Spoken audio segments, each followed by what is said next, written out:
What if you bought a cheap espresso machine? For my very first video, I want to talk about the most important topic in the world, and that is coffee.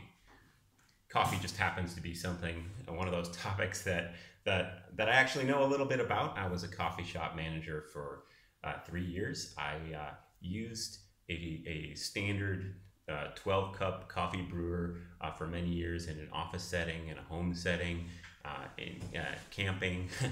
I have also used a Keurig coffee machine. I've used that in a home setting, an office setting, and also camping. And now I have a cheap espresso machine. And let me tell you, there's a lot of nostalgia here with this machine. I really like it. It really takes me back to my time at the coffee shop. And before we get into what kind of coffee brewing machine is right for a particular job, let's talk about how this cheap espresso machine works. I'm sure there's hundreds of different designs. Lots of people do it differently. Lots of companies do it differently. I like this one because it very much reminds me of a real full-size espresso machine that you'd find in a coffee shop. However, there are pluses and minuses with that approach, as I think you'll see as we go over some of the operation. Now, what you're supposed to do when you use one of these machines, the first thing that you're supposed to do is you're supposed to clean it. Now, if you were in a coffee shop, of course, you would clean this every morning, and you'd clean it at lunchtime, and you'd clean it in the evening, and that's part of the fun. But if you're doing this at home, you're probably either going to clean it after you use it or before you use it, but not both. But just for fun, I'll show you guys how this normally works. So you would take take some cleaner and put it in here if you have some, although it's not strictly necessary. You put that on, you get your cup all ready, you turn the machine on, and you run a little water through it. You're supposed to let it heat up and run a lot of water through it. Your first shots are basically garbage anyway. Typically you would do a whole lot of this with one of these espresso machines, but then you can turn off the brew button, turn off the power button, let it drip out there for a second, but we want to make sure that it's all clean and ready to go. And then a couple other things that I'll mention in terms of the cleaning. Typically when you have this in a coffee shop, you're going to end up lifting this up and cleaning under here a whole bunch. At home, that isn't really as necessary. Part of that has to do with the fact that you're probably only making a couple shots a couple times a day at home, as opposed to 300-400 shots. So you're not dripping nearly as much mess into that trough. One of the big differences between this machine, even though I really like it and it's very, very authentic, is a typical real espresso machine is hooked up to a triple filter system with a water softener attached. This one has a little water container on the side, and I'm just going to demonstrate this. Obviously, it's well within the min and the max, but you don't want it to get below the minimum, because then your pump isn't going to be working properly. You don't really want it over the maximum, because you're opening and closing this quite a bit, and it's going to slosh around in there. Other than aside from the fact that if you watch when I close it, it kind of moves up and down. If you had that above the maximum, then it would go over the side and kind of make a mess. But one of the things about a cheap espresso machine is you're going to be filling that water tank a whole heck of a lot. So once we've kind of stopped with our dripping here, we can go ahead and take this off, and we can look and we can see that a couple grounds came off of there, and that's entirely normal. Let me just dump this water out.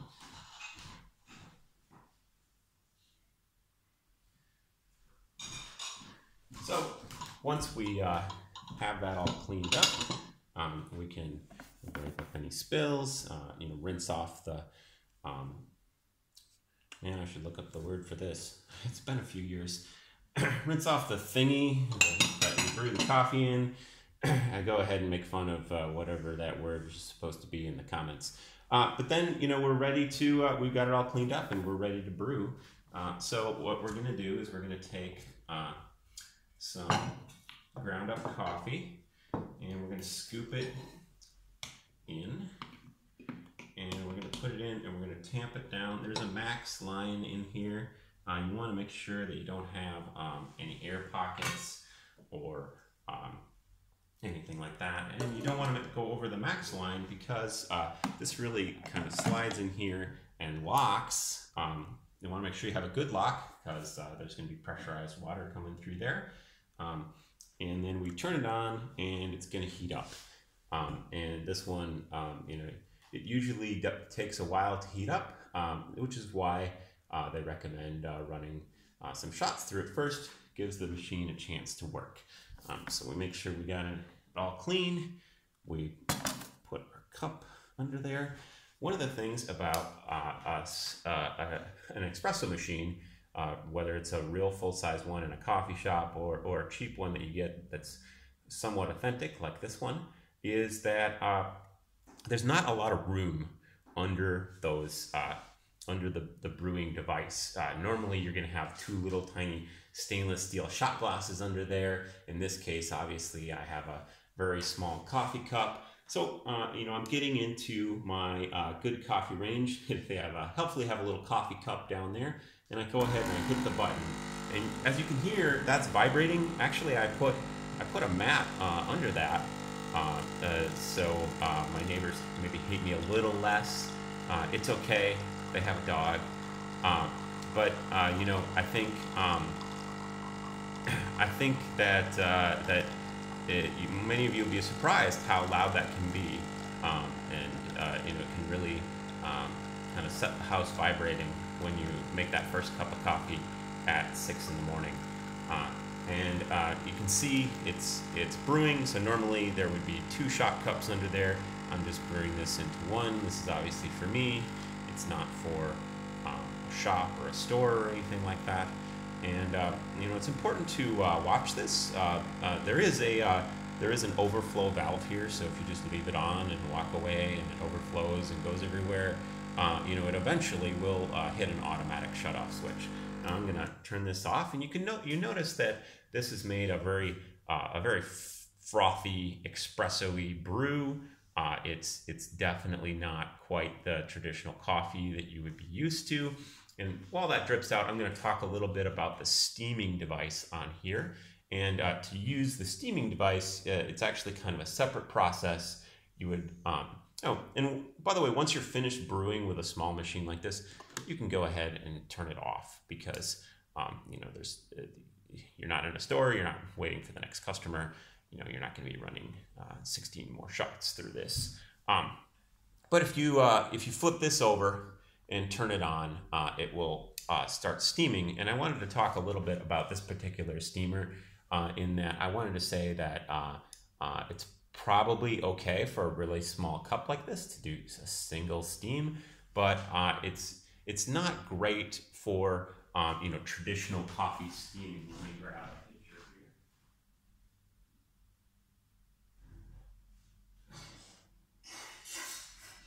here. So if we look at a traditional coffee steamer, we can see a couple things.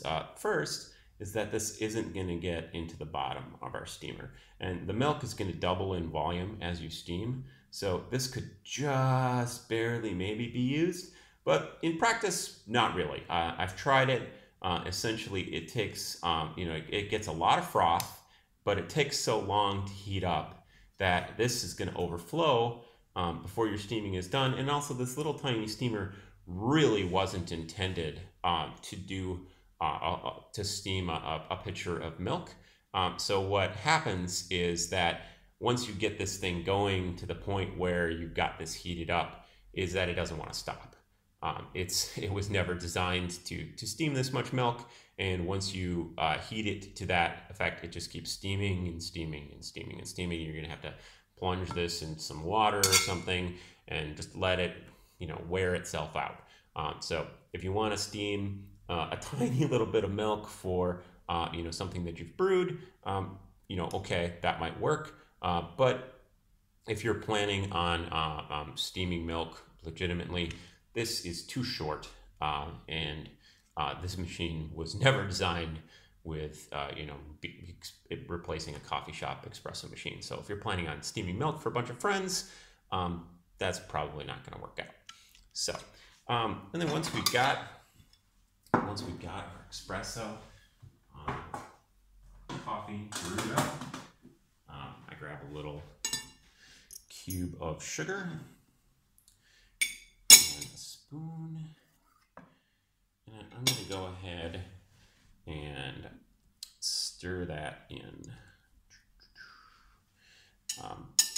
And I like to use the cubes because the sugar kind of tends to go everywhere, and I don't really want to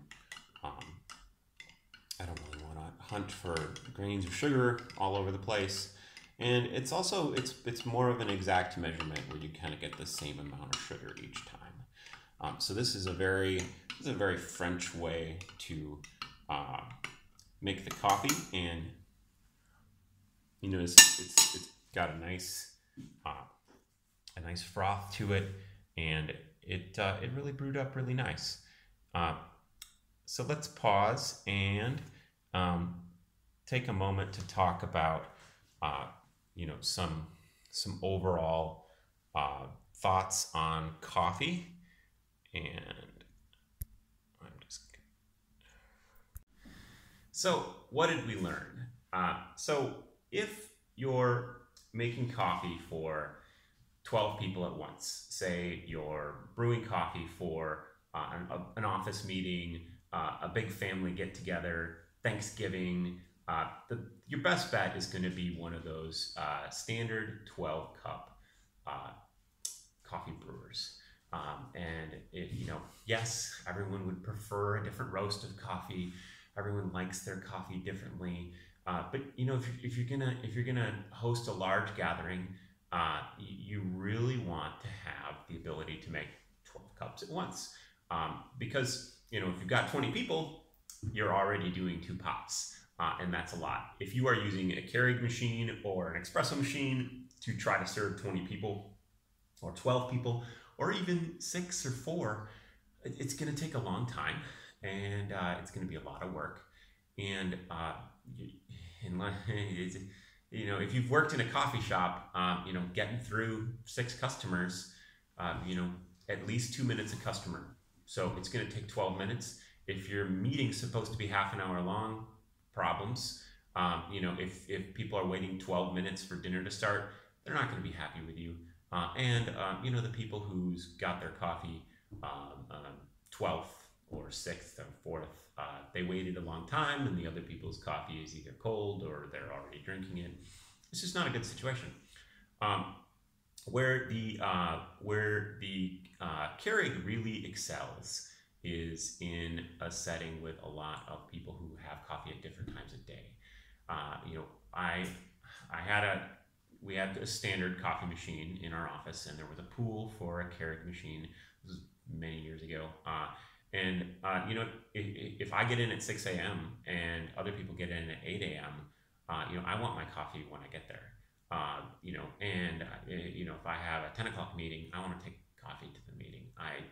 Where somebody else might have an 11 o'clock meeting. I might take my lunch early at 11:30. Other people might take it late at 1:30 in the afternoon. They might skip lunch. They might just have a coffee at their desk. So the Keurig really helps, and it's really good at satisfying a wide range of desires. You've got your dark roast people, you've got your light roast people. It can make soup. It really. It can make tea. It hits all of the different people who are going to be wanting coffee. I have had some success with it in, say, the camping world, where maybe somebody wants a decaf coffee right before bed. Somebody else wants to wake up at 5 in the morning and have a cup of coffee, and you really get people who basically don't have to wait for everyone else to be up and about before they get theirs. Now, the espresso machine, if you've watched the video on how it all works, then you know that it's a bit finicky. I love it. I enjoy it. I have a sense of nostalgia for it, and like I said, I did work in a coffee shop for 3 years. This was very fun for me. I'm kind of used to it now, and there's a number of things in terms of, this is a very French way to have coffee. The French really like to take a very thick dark roast and they froth it up, and then they put a little sugar in it, and they have a small cup of coffee. Where I have a much larger coffee cup when I'm doing the 12 cup brewer, especially for decaf. I mean, I'm just tasting it. So where the espresso machine is really going to come in handy, I feel like, is a couple things where there's no filters, there's no K-cups. So in terms of the mess is grounds. So you have grounds and you have water, and you're not generating a lot of garbage. And that can be important in some instances. And in terms of economics and the environment, so there's two kinds of coffee. There's the Arabica beans and the Robusta beans. And the Arabica beans are the beans that taste good. These are the expensive ones, the ones that you would see in whole bean form. And the Robusta are just like giant potato beans that get ground up and made into Folgers.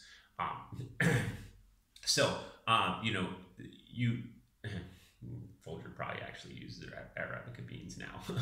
But the Robusta beans are your cheap, not very good coffee beans. And if you're going to be using cheap, not very good coffee beans, if you go and you get your coffee pre-ground and you like it dark and you really enjoy that French roast style, this is the way to do that. It really adds an element of taste and fun to those cheap coffee beans that you really aren't going to get if you are doing that in a Keurig or in a 12 cup brewer. In a Keurig or a 12 cup brewer is a lot more sensitive to the size of the grind, the freshness of the coffee, the taste of your water. There's a reason coffee shops have these triple filters with special softeners and things like that. Coffee's 98% water. Where in an espresso shot, you might notice if someone accidentally put like Lamanita peaberry in the espresso machine, or you might, but normally if the coffee shop runs out of what's supposed to go in the espresso beans and they put something else in there, you are extremely unlikely to notice. This is a process that you taste the process. You get a coffee taste, but it's more designed for thin ground, which is, if you've got too big a grind, it's going to be weak and bitter. If you have thin grind, it's going to be strong and bitter. If you like your coffee strong and bitter, espresso is going to work really, really well. It handles that like a dream. That's actually an espresso shot is thin ground coffee, which would be way too thin a grind for your standard brewer or your Keurig.